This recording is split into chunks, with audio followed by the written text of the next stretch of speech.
또 바리새파가 있었고 에세네파가 있었습니다. 그 중에 에세네파는 현실을 떠나는 현실 도피적인 종파였습니다. 바꿔 말하면 예수는 믿는데 이 세상은 싫어요. 그래서 산으로 들어가서 요즘 말로 하면 수도원 생활, 기도원 생활을 일삼았던 사람들입니다.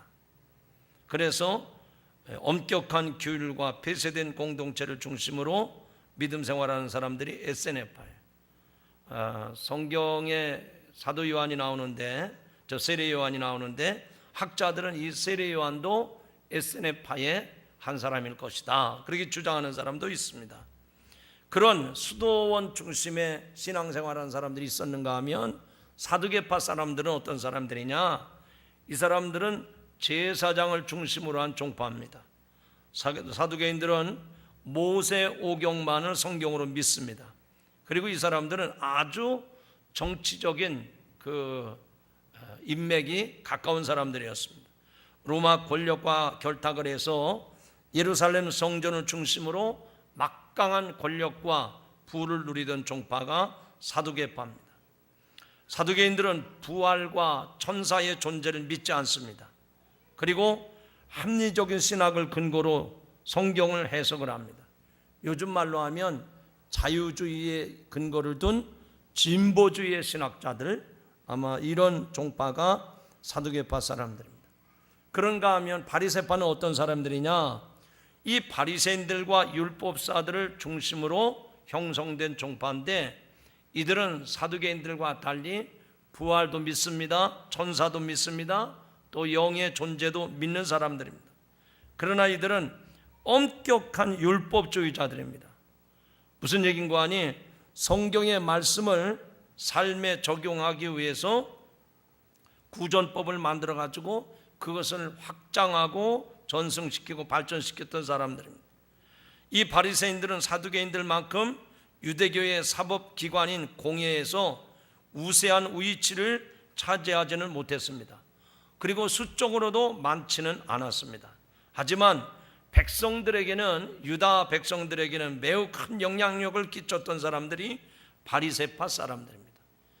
오늘 읽은 본문에 보니까 예수님께서 바리새인들과 율법사들을 심하게 책망하신 말씀이 나옵니다. 예수님께서 한 바리새인의 집에 점심 식사 초대를 받아 그 집에 가셨습니다. 그런데 식사하는 자리에서 예수님은 손을 씻지 아니하고 음식을 잡수시게 된 겁니다. 그 당시에 유대인의 식사 습관은 먼저 집 안으로 들어가면 손을 씻는 물그릇이 있습니다. 그래서 양손에 그 물을 받아서 손을 씻은 다음에 손을 높이 치켜들면 물이 다 떨어지죠. 그러면 이제 식탁 자리에 앉아서 비스듬히 반쯤 누워가지고 있으면 집안의 종들이 나와서 발을 씻어줍니다. 그러면 이제 그때부터 밥을 먹는 거예요. 이것이 밥 먹기 전에 손 씻는 결례요, 또 발을 씻는 절차였습니다. 유대인에게 손을 씻는 행위는 어떤 청결을 위해서 손을 씻는 것이라기보다는 종교적인 의미가 강했습니다. 왜냐하면 유대인의 정결의식법에는 손을 씻고 먹어야 부정하지 아니하고 정결하다고 가르쳤기 때문에 그렇게 바리새인들의 전통에 따라서 음식을 먹기 전에는 손과 발을 꼭 씻었던 것입니다. 그런데 예수님이 손 씻는 물그릇을 보고도 그냥 지나치시고 마치 배가 고픈 사람처럼 식탁 앞에 비스듬히 앉아 있는 겁니다. 이 장면을 보았던 바리새인이 38절에, 오늘 본문 38절에 보니까 보고 이상히 여기더라 라고 했습니다. 예수님의 손발을 씻지 아니하고 식탁 앞에서 비스듬하게 앉아있는 모습을 보고 이상히 여겼다는 얘기입니다. 바리새인이 예수님을 쳐다보고 왜 저 사람은 손을 씻지 않을까? 왜 손을 씻지 않습니까? 그렇게 말을 했는지 하지 않았는지 성경에 기록하지는 않았습니다. 그러나 아마도 바리새인의 못마땅한 표정이 예수님에게 전달이 된 겁니다. 그런데 예수님은 그 바리새인의 표정을 보고 기다렸다는 듯이 그것을 계기로 그 자리에서 그 바리새인을 향해서 직선적으로 말씀을 하십니다. 자, 이제 우리 본문 39절을 같이 한번 읽어보겠습니다. 크게 읽으면 더 좋겠습니다. 시작.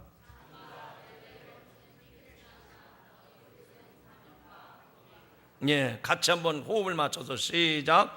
잔과 대접의 겉은 깨끗지 않아 너희 속은 탐욕과 악독이 가득하도다. 지금 손을 씻지 않은 것에 대해서 못마땅하게 여기는 바리새인을 향해서 예수님이 가감없이 직선적으로 말합니다. 너희의 겉은 깨끗하나 너희의 속은 악독이 탐욕이 가득하도다 라고 말씀을 합니다. 자, 이 말씀을 통해서 예수님이 하고자 하시는 말씀의 내용이 뭘까요? 겉은 깨끗한 척하고 속은 더러운데 그 속도 깨끗이 하라는 겁니다. 바꿔 말하면 겉보다 속이 깨끗해야 된다, 그 얘기예요. 성도 여러분, 우리들의 신앙생활은 겉도 좋아야 되지만 겉보다 더 중요한 게 뭡니까? 속이 깨끗해야 돼요. 따라합시다. 겉보다 내면을 정결케 하라. 여러분, 한번 이 예수님이 식사 자리에 초대받았을 그 당시에 그 상황을 한번 상상해 보시기 바랍니다. 점심 식사에 초대를 받아서 어느 집에 들어가자마자 차려놓은 음식 앞에서 초대한 집의 주인에게 음식의 그릇들은 깨끗한데 이 음식을 가져다 놓은 당신의 속은 온갖 탐욕과 악독이 가득하다라고 말을 했다면 그 같은 결례가 어디 있습니까? 그런데 예수님은 예의를 차리는 것보다 더 중요한 것이 있었는데 그것은 하나님이 기뻐하시지도 않았는데 하나님께서 기뻐하실 것이라고 믿고 행하는 이 바리새인들의 그 마음의 중심이 얼마나 어리석고 잘못 뛰었는가를 지적하고 싶었던 것입니다.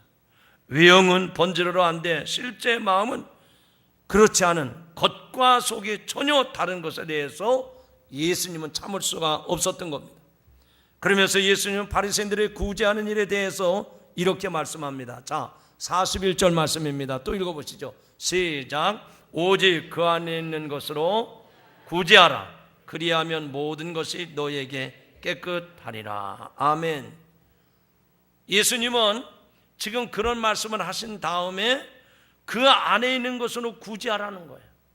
너희의 마음이, 너희의 중심으로 정말 구제할 때 형식적으로 겉으로 불쌍한 사람들 구제해주고 그 사람들 돕는 것처럼 그런 거 하지 말고 너희 안에 있는 것으로 너희의 마음을 다해서 구제하라 라고 말씀을 합니다. 구제하는 성의도 중요하지만 그 마음이 더 중요하다고 말씀을 하신 겁니다. 그 당시 유대인 사회에서 가난한 사람들에게 자선을 베푸는 것은 정말 거룩하고 자비로운 행동이었습니다. 그런데 바리새인들은 가난한 사람들에게 자선을 베푸는 것을 과시했습니다. 그렇게 하면 자신의 할 일을 다 했고 하나님께서도 기뻐하시는 일을 했다고 자신에게 스스로 점수를 후하게 주었던 것입니다. 구제 자체가 정말 선한 일이었지만 그들의 문제는 마음속에서 우러나오는 긍휼한 마음으로 구제하지 않았다는 데 있습니다. 그러면 마음속으로 우러나는 긍휼한 마음으로 구제할 때 나타나는 현상이 뭘까요? 긍휼히 여기는 마음이 진짜 있는 사람은 구제받을 가난한 사람을 생각을 하고 그들을 배려를 합니다. 그러나 긍휼히 여기는 진심의 마음이 없는 사람은 구제받을 사람을 배려하지 아니하고 자기 중심으로 자기 마음대로 구제를 하는 거예요. 그래서 예수님은 구제의 원칙을 세우셨는데 마태복음 6장에 보면 이렇게 말씀을 합니다. 자, 마태복음 6장 3절 4절 또 읽어보겠습니다. 시작. 너는 구제할 때에 오른손이 하는 것을 왼손이 모르게 하여 내 구제함을 은밀하게 하라. 은밀한 중에 보시는 너희 아버지께서 갚으시리라. 아멘. 자, 오른손이 구제하는 것 왼손이 알게 하라고 그랬습니까? 모르게 하라고 그랬습니까? 여러분, 이 말씀을 그냥 들으시면 안 돼요. 오른손과 왼손은 한 몸입니다. 한 몸이에요. 이 오른손은 딴 사람의 오른손이고 왼손은 딴 사람의 손이 아니에요. 한 사람입니다. 그런데 오른손이 했어도 왼손이 모르게 하라는 거예요. 구제하고 남에게 긍휼을 베풀 때, 구제함을 베풀 때 떠벌리고 자랑하고 공치사하고 그렇게 하지 말고 은밀하게 하라는 거예요. 은밀하게. 그렇게 하면 너희 아버지께서 갚으시리라는 겁니다. 그 다음 5절에 나오는 말씀, 그렇게 하지 않는 사람들은 뭐라고 했는고 하니 자기 상을 이미 받았다라고 말씀을 합니다. 예수님께서 오른손이 하는 것을 왼손이 모르게 하라고 표현하신 것은 분명히 가장 가까이 있는 사람조차도 모르게 할 정도로 은밀하게 하라는 의미로 말씀을 한 겁니다. 그만큼 남을 돕는 것, 남에게 은혜를 베푸는 것은 은밀성이 중요하다는 것입니다. 예수님께서 바리새인들에게 집 하인이 두 진을 겸하여 섬길 수 없는 것 같이 사람은 재물과 하나님을 겸하여 섬길 수 없다고도 말씀을 하셨습니다. 바리새인들은 돈을 좋아했습니다. 겉으로는 깨끗한 척 했지만 속으로는 돈을 사랑하며 과부의 재산을 빼앗는 탐욕스러운 자들이었습니다. 그들의 마음에는 악독이 가득했습니다. 그래서 예수님께서는 이들이 어리석은 자라고 책망을 하십니다. 또 오늘 본문 40절을 또 같이 읽어봅니다. 자, 40절 시작. 어리석은 자들아, 밖을 만드시니가 속도 만들지 아니하셨느냐. 다시 한번요. 어리석은 자들아, 밖을 만드시니가 속도 만들지 아니하셨느냐. 이게 무슨 말씀일까요? 왜 예수님이 이런 말씀을 하셨을까요? 많은 사람들이 겉으로는 거룩한 척하지만 속으로는 탐욕과 악독에 가득한 사람들이 많다는 것. 그들이야말로 하나님 앞에서 어리석은 자들이었습니다. 밖을 만드시니가 속도 만드셨다고 말씀을 하셔. 하나님은 외모를 보시는 분이 아니라 속을 보시는 분이십니다. 사람들은 외모만 보고 신앙이 좋다고 말을 합니다. 그러나 우리 하나님은 우리의 내면을 들여다보십니다. 내면의 물질에 대한 탐욕과 우리 마음 가운데 있는 이 악독이 가득한 것을 보시고 슬퍼하십니다. 사무엘상 16장 7절에 보면 나의 보는 것은 사람과 같지 아니하니 사람은 외모를 보니와 나 여호와는 중심을 보느니라. 한번 따라합시다. 하나님은 내 중심을 보십니다. 여러분, 오늘 우리가 이 말씀들을 이런 맥락의 말씀들을 듣는데 이런 말씀을 들어도 아무런 어떤 감동이나 어떤 찔림이나 이런 게 없으면 안 된단 말이에요. 단도직입적으로 말씀을 드려서 우리 하나님은 나의 중심을 보시는 하나님이신데 이런 말씀을 들으면서도 아무런 느낌이 없다 그러면 진짜 화인 맞은 양심이에요. 내 중심을 보시는 하나님, 내 생각과 내 속에 은밀한 것과 아시는 그 하나님 앞에 우리가 어떻게 살아야 되겠는가? 말씀에 도전이 있기를 주님의 이름으로 축원합니다. 우리의 내면, 우리의 속사람을 깨끗하게 하려면 어떻게 해야 되겠습니까? 어떻게 우리 마음에 있는 탐욕과 악독을 버리고 거룩하고 경건하고 성결한 삶을 살 수가 있겠습니까? 본문 41절의 말씀을 보겠습니다. 아까 읽었던 제가 한번 따라합시다. 오직 그 안에 있는 것으로 구제하라. 그리하면 모든 것이 깨끗하리라. 오직 그 안에 있는 것으로 구제하라. 그리하면 그 모든 것이 너에게 깨끗하리라. 탐욕과 악독의 문제는 바로 돈을 사랑하고 이웃에 대한, 그래서 주님께서 가난한 사람들에게 명하신 본문의 말씀을 기억하시기 바랍니다.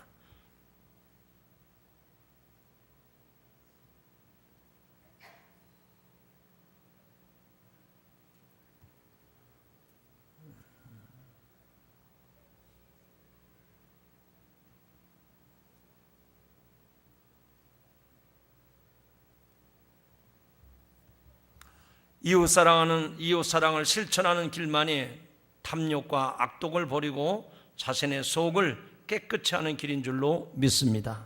그래서 주님은 해결책으로 내 안에 있는 것으로 구제하라고 말씀을 합니다.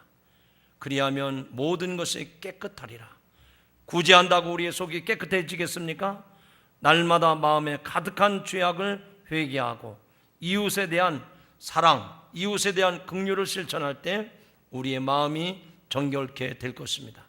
그런 의미에서 구제하라는 말씀은 우리 마음에 자리 잡은 이기심과 탐욕스러운 본성을 물리칠 수 있는 좋은 길잡이가 될 줄로 믿습니다. 우리가 손을 부지런히 씻고 길게 기도하는 바리새인들처럼 외적인 경건에 힘쓰기보다는 우리의 내면을 주님 앞에 내놓고 회개하고 이웃에 대한 사랑을 실천함으로 적극적으로 우리 안에 있는 탐욕과 악독을 물리칠 수 있기를 주님의 이름으로 축원합니다. 이렇게 할 때 우리는 경건의 능력을 덧입을 수가 있습니다. 사도 바울은 디모데후서 3장 5절에서 말씀합니다. 경건의 모양은 있으나 경건의 능력을 부인하는 자니 이 같은 자들에게서 내가 돌아서라 라고 말씀을 합니다. 오늘 이 말씀과 같이 참된 경건이 능력임을 기억하고 믿음의 경건한 성도들이 되시기를 주님의 이름으로 축원합니다. 두 번째는 42절의 말씀을 또 한번 읽어보겠습니다. 42절 시작. 너희가 박하와 운양과 모든 채소의 11조를 드리되 공의와 하나님께 대한 사랑은 버리는도다. 그러나 이것도 행하고 저것도 버리지 말아야 할지니라. 아멘. 자, 여기 말씀 가운데 한번 따라 합시다. 이것도 행하고 저것도 버리지 말라. 예. 왜 예수님이 이것도 하고 저것도 행하라고 말씀을 하셨는 거 아니? 지금 이 바리새인들에 대해서 예수님이 말씀하기를 너희가 지금 하나님 앞에 11조 박하와 운양과 모든 채소의 11조까지 드리는데 물질만 드리고 너희 마음속에 악독이 있다면 탐욕이 있다면 그건 잘못된 것이다. 그러니 11조도 드리고 너희의 마음도 고치라는 얘기입니다. 그래서 이것도 행하고 저것도 버리지 말라라고 말씀을 하는 겁니다.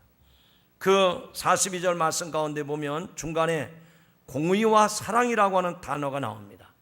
이 공의와 사랑은 새번역 성경 또 연대인 성경에는 공의와 정의로 번역이 되어 있습니다.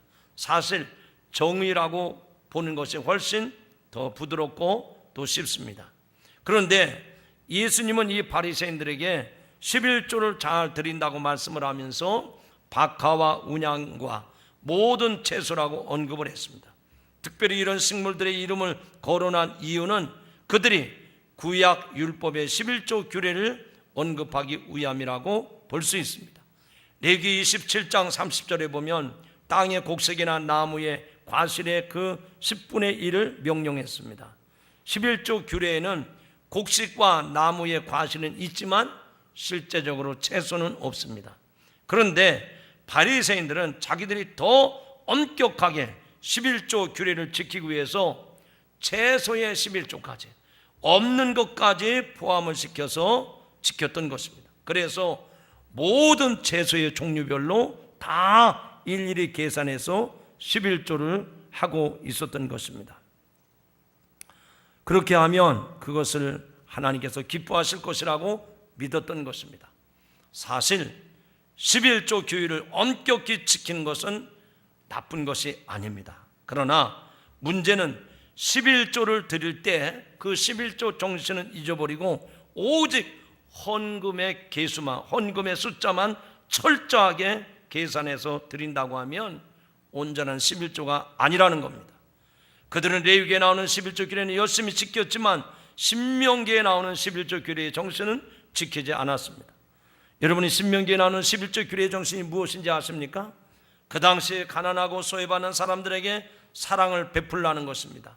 그런데 지금 이 바리새인들은 모든 채소의 11조까지 철저하게 하려고 했지만 정작 그 11조 정신인 남을 위해서 베푸는 사랑과 남을 불쌍히 여기는 긍휼의 마음이 결핍되어 있었다는 것입니다. 성경의 계명을 잘 지켜 행하는 것으로만 이해하면 그들은 순종은 했지만 소극적인 순종이 된 겁니다. 그러나 성경의 명령은 우리에게 적극적인 순종을 말씀하고 있습니다. 그것을 우리는 예수님께서 말씀하신 말씀을 통해서 알 수가 있습니다. 예수님이 말씀하시기를 오른뺨을 치거든 왼뺨을 돌려대라. 오리를 가자 하거든 십리를 가주라, 겉옷을 달라고 하거든 속옷도 주라. 이것이 성령 예수님의 가르침이며 명령인데 우리에게 적극적으로 순종할 것을 말씀하고 있는 겁니다. 저는 이 말씀을 드리면서 여러분에게 여러분도 그렇게 11조 생활했으면 좋겠다는 생각이 듭니다. 어떤 분은요 11조를 드리는데 원 단위까지 계산을 해. 몇백 아주 몇십만 원 그 정도 선이 아니라 몇십 원까지. 야, 철저하게 하는 사람은요 정말 존경스러워요. 그러나 그렇게 철저하게 하는 것만큼 중요한 게 뭐냐? 하나님 앞에서 내 마음이 악독이 가득하고 탐욕이 가득하다고 하면 그렇게 철저하게 세 숫자를 따지는 것도 의미가 없다는 얘기입니다. 사실 기독교인들이 성경의 하나님의 명령을 적극적인 명령으로 순종하기만 하면 신명기 15장 5절의 말씀처럼 너희 중에 가난한 자가 없으리라고 하는 말씀이 그대로 실현될 수 있다고 봅니다. 바꿔 말하면 적어도 여러분이 살아가는 삶의 분야에서 자기 위치에서 할 수 있는 것만큼만 실행한다고 하면 지금 우리가 사는 세상은 지금보다도 훨씬 더 아름다워질 줄로 믿습니다. 성도 여러분, 우리가 이 11조에 대한 이 바리새인들의 11조 행위보다는 그 11조 속에 담겨진 하나님의 마음, 주님의 그 마음을 알고 그런 온전한 11조 생활이 되시기를 주님의 이름으로 축복합니다.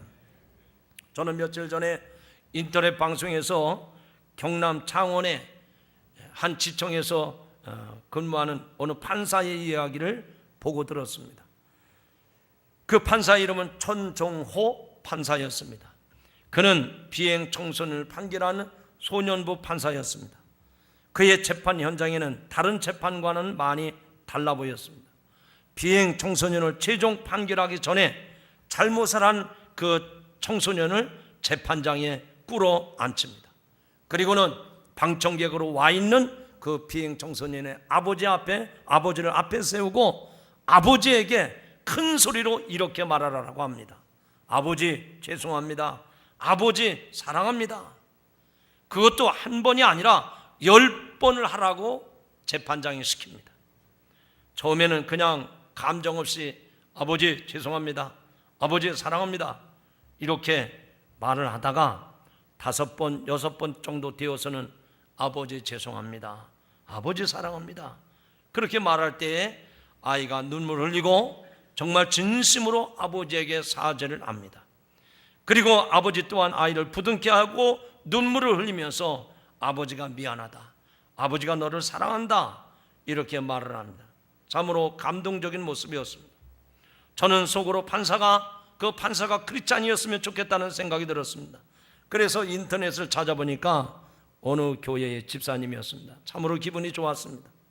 그런데 이 천종호 판사는 자신의 사비를 털어서 부산과 경남 7곳에 대안가정이라고 하는 프로그램을 만들어서 운영하면서 그 비행 청소년의 재활 치료를 돕고 있다고 하는 기사를 읽을 수가 있었습니다.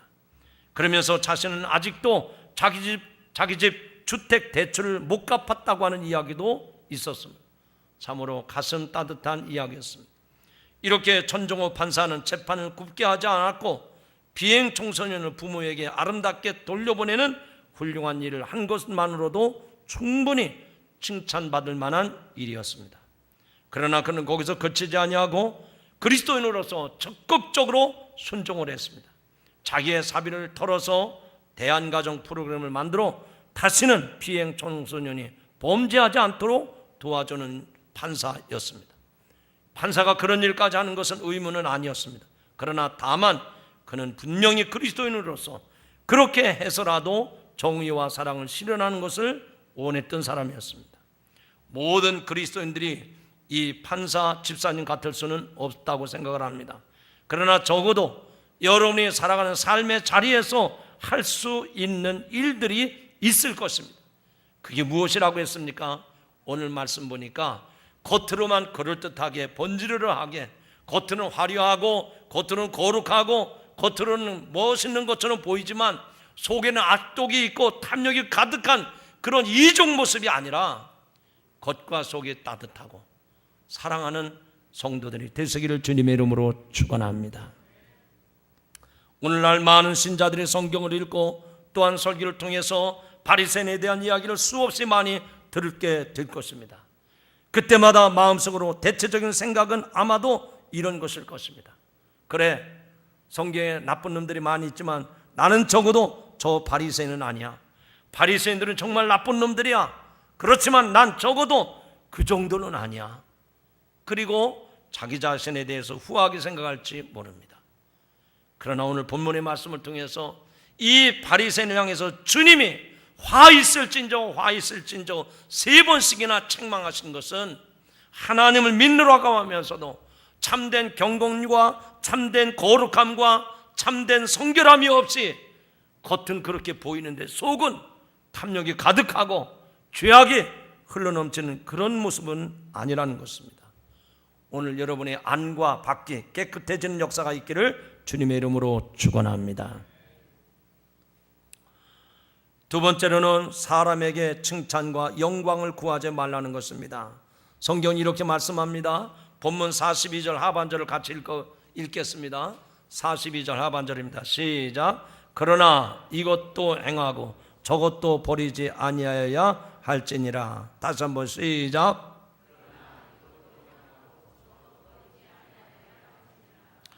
좀 전에 말씀을 드린 내용인데 너희가 11조를 드린다고 다 했다는 게 아니다. 그것도 잘해야 되지만 저것도 버리지 말아야 한다.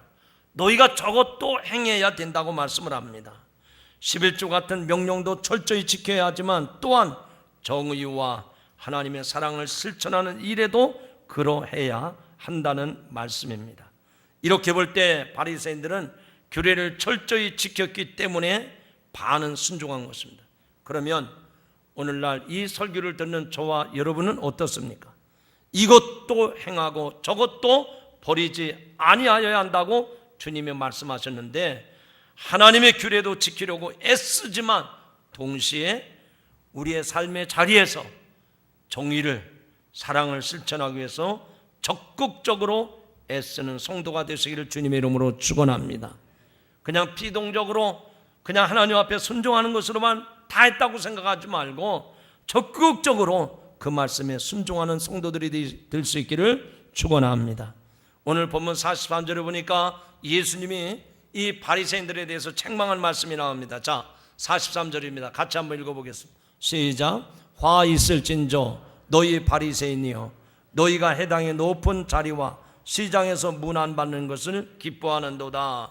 다시 한번 시작. 화 있을진저 너희 바리새인이여 너희가 해당의 높은 자리와 시장에서 문안받는 것을 기뻐하는도다. 이 말씀을 보니까 바리새인들은 그 마을 해당에 들어가면 높은 자리에 앉기를 좋아했다고 했습니다. 그리고 많은 백성들 앞에서 문안받기를 좋아했다고 했습니다. 우린 여기에서 바리새인들이 형식주의자들이나 될 수밖에 없었던 원인을 발견할 수가 있습니다. 이들의 근본적인 문제는 하나님의 칭찬과 하나님의 영광을 구하지 아니하고 세상 사람들에게 칭찬과 영광을 구했다고 하는 것입니다. 그래서 사람들이 보는 앞에서는 열심히 신앙생활을 했습니다. 기도할 때에도 사람들이 보이기 위해서 사람들이 많이 다니는 사거리에서 큰 소리로 길게 기도했다고 했습니다. 사람들에게 보이기 위해서 옷을 길게 달았다고 했습니다. 사람들의 영광과 칭찬에 목말라 했던 사람들이 바리새인들이라고 하는 얘기입니다. 그래서 주님께서는 이들의 영적 무지를 깨우쳐 주십니다. 44절의 말씀 보니까 화 있을진저 너희요 너희는 평토장한 무덤 같아서 그 위를 밟는 사람이 알지 못하느니라.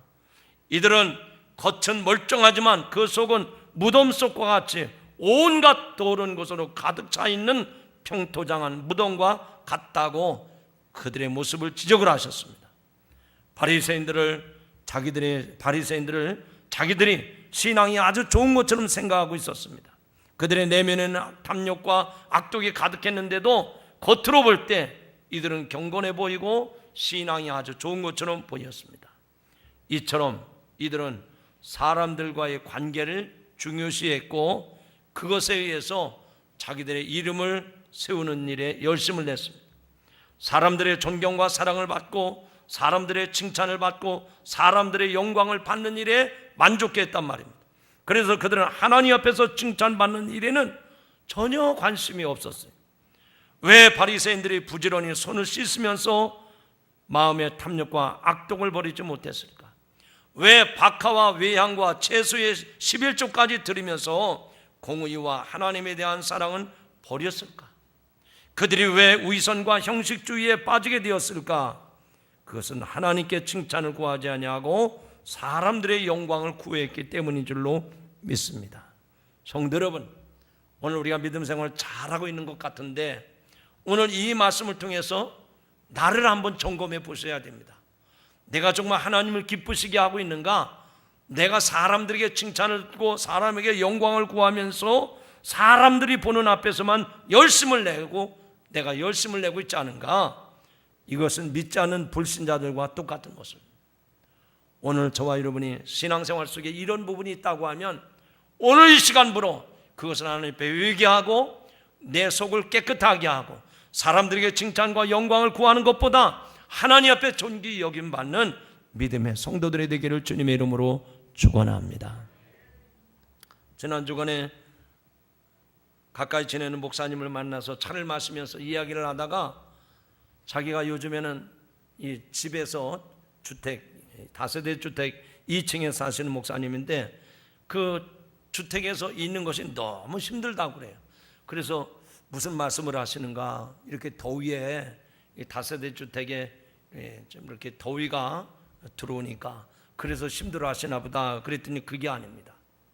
자기가 2층 다세대 주택에 사는데 바로 위층이 3층인데 그 3층에 사는 부부가 이틀이 멀다 하고 부부싸움을 한다는 겁니다. 자기 집만 들리는 게 아니라 그 다세대 주택 다른 동까지도 들릴 정도로 고함을 지르면서 그렇게 부부싸움을 한다는 거예요. 그래서 이 목사님은 생각하기를 저 집은 조폭이나 술주정뱅이 남편인가 보다 그렇게 생각을 하는데 알고 보니까 시내 모 교회의 장로님 댁 부부더랍니다. 여러분, 교회의 장로예요. 교회의 권사입니다. 교회 다니는 신실한 집사라고 알고 있었어요.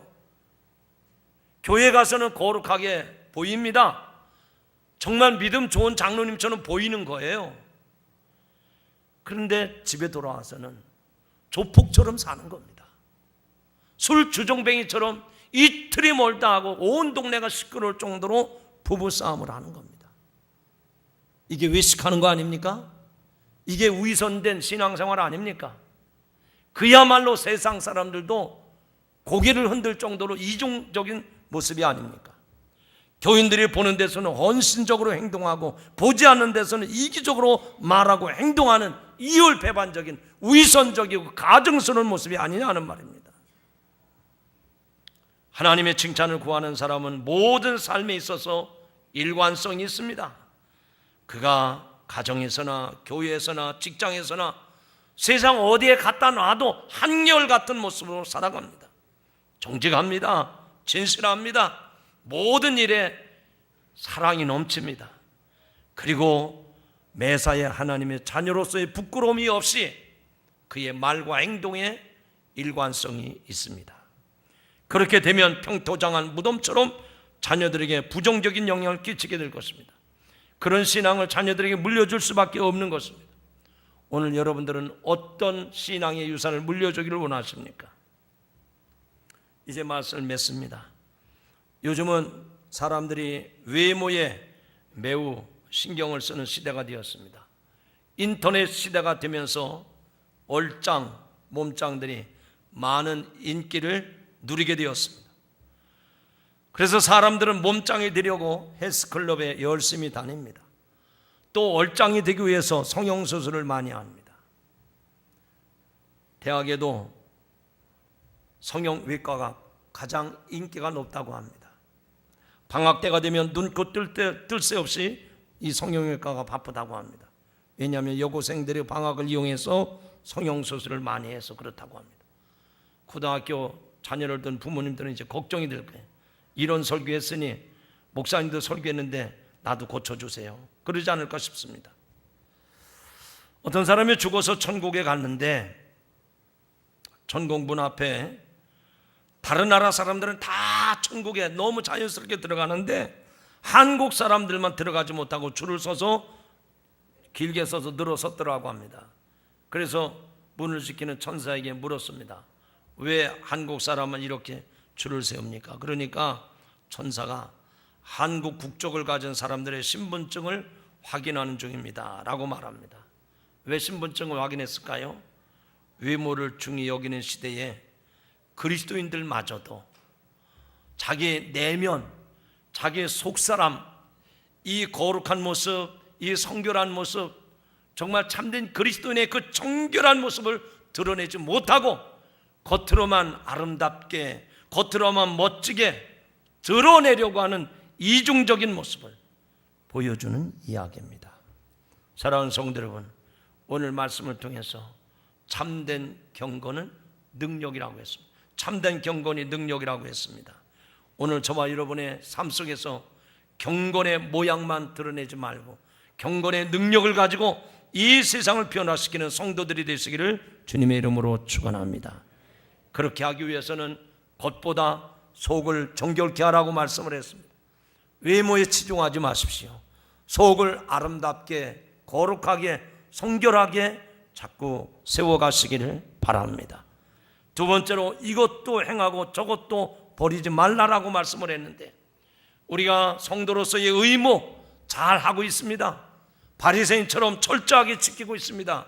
그러나 그것만 지켰다고 해서 전부가 아닙니다. 하나님 앞에 드릴 것 드리고 내가 지켜야 될 것 지키지만 그 안에 긍휼히 여기는 마음, 불쌍히 여기는 마음, 사랑하는 마음을 저버렸다고 하면 우리는 바리새인들의 책망을 면할 수가 없습니다. 이것도 행하고 저것도 행할 수 있기를 주님의 이름으로 축원합니다. 세 번째로는 사람에게 칭찬과 영광을 구하지 말라고 했습니다. 철저하게 사람에게 칭찬을 구하면 하나님께 받을 영광이 없다 생각을 하시고 매사에 무슨 일을 하든지 내가 이것 때문에 칭찬 들으면 안 된다, 내가 이것 때문에 사람들이 입에 오르내리면 안 된다, 오직 하나님만 알도록 여러분의 경건 생활을 세워가시기를 주님의 이름으로 축원합니다. 참된 경건이야말로 그리스도인의 지표가 됨을 알고 여러분의 삶이 경건함으로 온전해지기를 주의 이름으로 축원합니다.